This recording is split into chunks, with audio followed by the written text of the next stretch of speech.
Good evening, everyone. Welcome to another edition of Awake in the World. We are live here on the last day of February in the year 2021.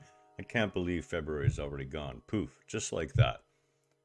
6 p.m. Pacific Standard Time, assuming you are on Earth and on this continent, a day in the life of peace. So nice to see you all. Yeah, it's just one of those days, a Sunday.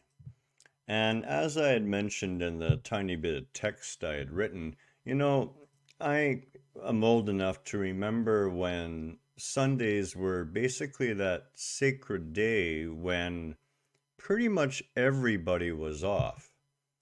Granted that there was a corner store, but they weren't like it, their house and store were combined, so they were actually in relax mode and no one expected them to really hurry up. And I remember the feeling of Sunday, and that it was something that you looked forward to, unless it was during the school year, and then Sunday was a little bit bittersweet at the same time. So, what does this have to do with a life of peace? Well, we live in a world now where we have 24-hour stores, and not just little ones, but 24-hour large institutional size stores like Walmart and Costco and things like this. And every day of the week is game now. If we added a day of the week, we would use that one up too. So I was contemplating this the other day as I see all the effects, the egoic effects going on, the ramifications and the karmic outplay, if you will, of that egoic mind. And Kelly had an experience today where someone who usually talks to her and is smiling and everything else wouldn't really give her the time of day today. And normally that would have bothered Kelly quite a bit. But she was able to quickly remember that what another person chooses to perceive is on them. And in that, Kelly was just able to be her own natural self as she chose to be in the moment. Smiling, asking her how she was doing. This is part of, a day in the life of peace. And since we don't have that Sunday anymore, we need to make it an active practice within our daily life. So for me every morning, and I'm going to use, as I do as most often as possible, myself as the example. So I am an early riser. I typically wake up, even if I stay up very late, just before the sun comes up, when the sky is just lightening from that dark. In that early pre-dawn stillness, I have an intense love for that time, to be there present when the first birds come awake. It is truly a beautiful time. And in that morning hour when I awake, the very first thing that I have guided myself or trained myself into doing is my very first thought is one of gratitude for the opportunity to witness another day, to be here present in this journey another day. And the list of things I am grateful for as I lie there for the first 10 to 30 minutes, depending on the day, continues to grow out from there. I am grateful for eyes that see. I'm grateful for good solid windows that allow the light in but keep the cold, the sub-zero temperatures out. I'm grateful to be one among so few on this planet who is fortunate enough to have a safe, secure roof over their head and running water and a flush toilet and water I can drink safely. This is just the beginning of the process of a day in the life of peace. The next thing I do is I enter into service right away. And that service has never changed once in the last 6 years. And that is as I get up and I immediately go downstairs and I feed the cats like I had a choice to start with. But I make Kelly coffee. And then I take time for myself outside to be in that morning stillness, to greet the birds that come to see me. And in that time, I remind myself to surrender to whatever this day may bring. Now, that doesn't mean I don't have a list of things I'd like to have done. I do. It's actually a pretty big list. But it is just a list. And I recognize that any concern or haste or panic or worry or frustration that I build up around the list of things that I need to do has been entirely created and generated by me. It doesn't really exist. So I give that up before I even go through that process. And I simply allow life to guide where my next step should go. Now, that sounds really confusing for a lot of people. Well, how do you get things done if you're just waiting for life to show you? I don't wait for life to show me. Whatever's in front of me that is readily apparent that must be done, I simply get to it. And what makes it peaceful and offers peace in every minute of your day, no matter what you're doing, is the realization that you, as that sense of self, is really just along for the ride. You're not really the doer. You are instead witnessing what is being done. And when you absorb yourself in acceptance and surrender to the present moment in whatever is in front of you, no matter how big the list may be to the side of you, your fulfillment, your joy, your peace of mind is available to you right there, absorbing yourself fully in whatever the present moment is presenting to you. Now, things come in on a regular basis in this house to, break into that sort of flow, if you will. And it isn't a breaking in, it's simply a change in the direction of the river. And I recognize in my day-to-day life that the mind can very easily fall into patterns and expectations based on yesterday about what may come today.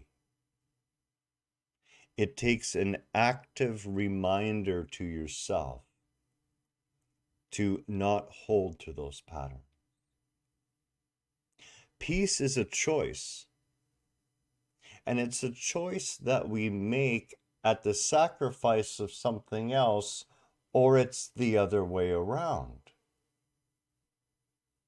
If you love peace, are you really willing to argue your point with someone? Or get into a fight over a point of view? If you love peace within yourself, are you really willing to still create those lists and then attach yourself to having to get them done and all the grief that comes with that? If you love peace, Can you not allow another to do as they will and choose for yourself by yourself? Because all choices are for yourself.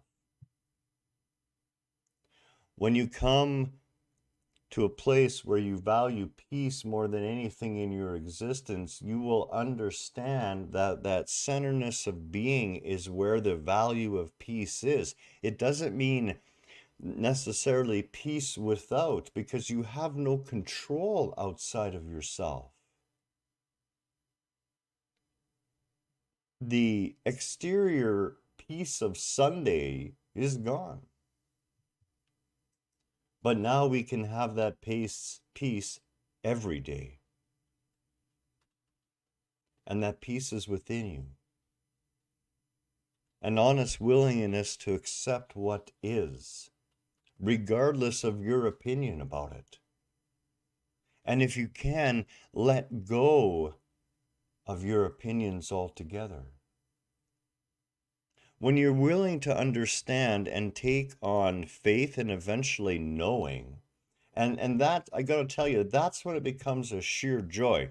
When you watch, this happened to Kelly this evening. We were talking about the way the body falls apart, and I mentioned to her that it didn't really matter to me. I mean, it's just a car. I'm just driving it around. It can fall apart. I'm watching with great humor as it begins to break down. What a joyful journey this has been. What a trip this body has given me. What a vessel it's been. It's been dropped out of airplanes, thrown off of cliffs, shot at, knifed. I mean, and it's still here. No wonder it's got some issues. It didn't come with the warranty. Do I feel pain? Absolutely. Some nights my back is really bad. Keeps me up. It's still for a good chuckle. Why? Why would I rather laugh about it even if the tears are running down my face? Because I value that peace within me far more than any circumstance of this existence. And when you come to really, really know, and until then, please take it on faith. It's the only thing you need, that you are loved, and there is nothing ever that's happening that can take that peace from you.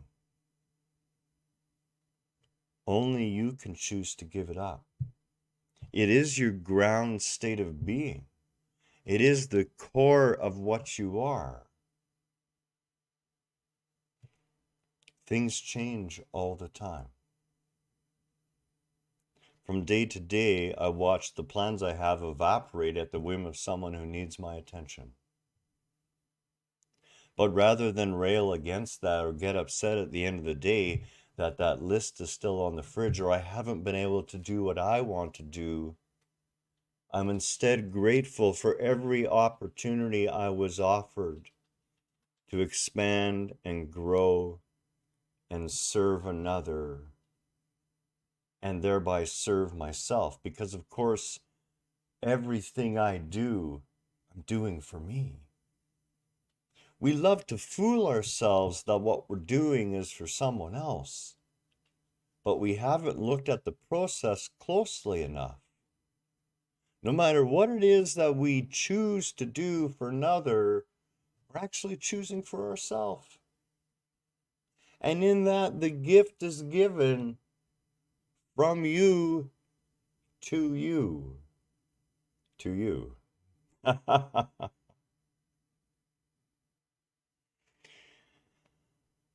The other very important part of my day and Kelly's day is the prime importance of taking time, even if it's a small period of time, to center oneself in a meditative practice,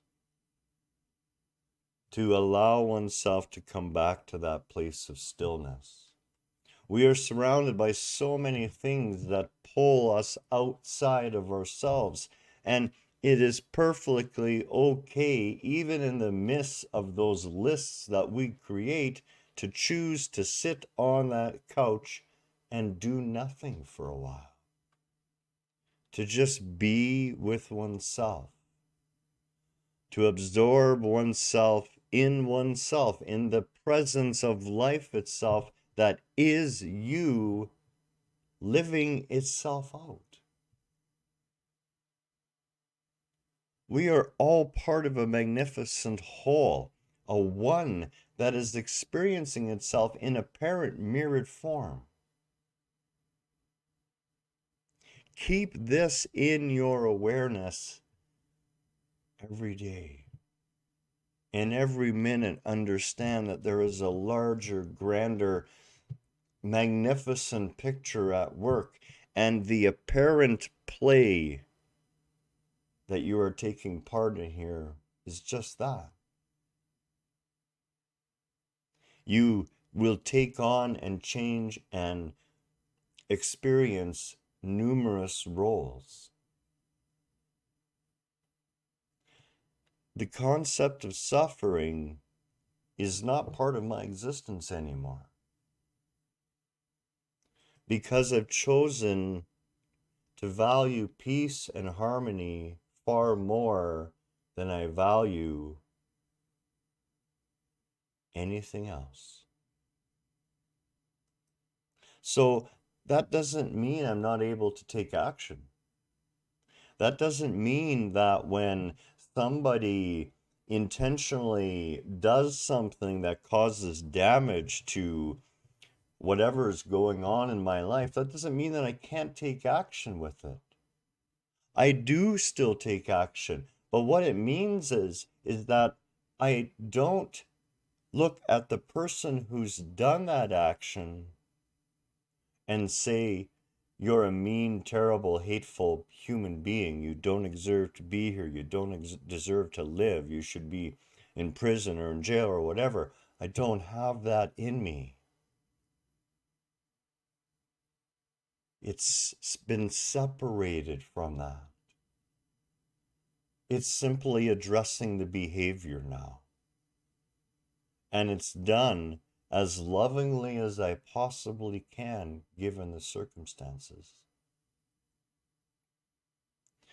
Towards the end of the day, I engage in an objective recapitulation of my day. A lot of times it's when I'm laying in bed. Kelly is snoring within about a minute on average. She falls asleep so fast. I'm actually a little jealous. Lay her down vertically on a mat when we're doing yoga for 10 seconds too long, and like she's gone. But I will lay there and I will recapitulate. In other words, I will re-examine my day and the experiences of my day. And I will look and see where I was fully present and maybe not so present. Where I saw what was arising in ego and I decided to go ahead and let that horse run anyways. And not to be upset with myself, not to judge myself, but to forgive myself for those things that I notice that I could have done better or been more at. Not because someone's judging me, but that my purpose here is to awaken to my true self. And you're living that purpose in every minute of the day. As am I, as are all of us. At the end of that, I bring my attention into the area of my third eye, and I begin to chant in my mind, Om, as I slowly feel myself drift off to sleep. So much so that sometimes in those waking moments, the vibration, the reverberation of that Om is still happening. And that is a day in the life of peace.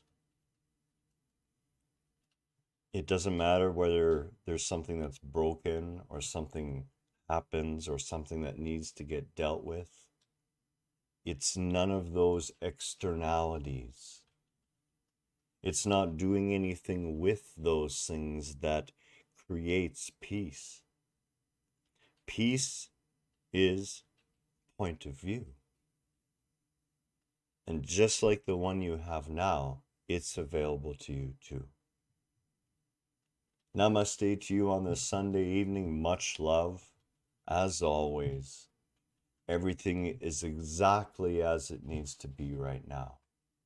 No matter what you perceive, open yourself to the true knowing that you are deeply loved, forever safe, and eternal, immortal, forever.